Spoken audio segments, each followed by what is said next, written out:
प्रातः स्मरामि खलु तत्सवितुर्वरेण्यम् हीमण्डलमृचोऽथ तनूर्यजुंषि सामानि यस्य किरणाः प्रभवादिहेतुम् ब्रह्माहरात्मकमलक्ष्यम् चिन्त्यरूपम् प्रातर्नमामि तरणिम् तनुवाङ्मनोभिः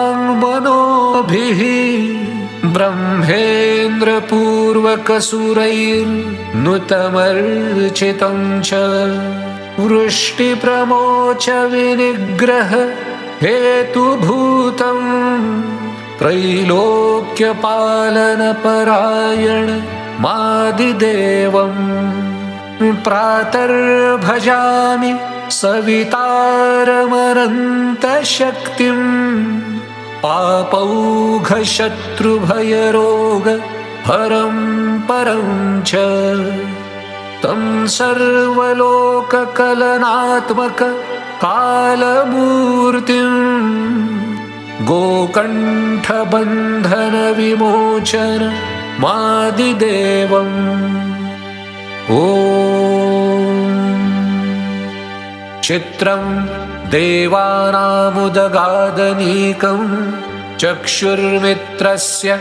वरुणस्य आग्नेः आप्राद्या वा पृथिवी अन्तरिक्षं सूर्य आत्मा जगतस्तस्थुषश्च सूर्यो देवो भगवान् रश्मिमाली मत्पापं रोगं च शोकं च हन्तु यत्रारोग्यं देवदेवः प्रयाति तिष्ठेत्तत्र मम भद्रं भवेत् इति सूर्यग्रहस्तोत्रम्।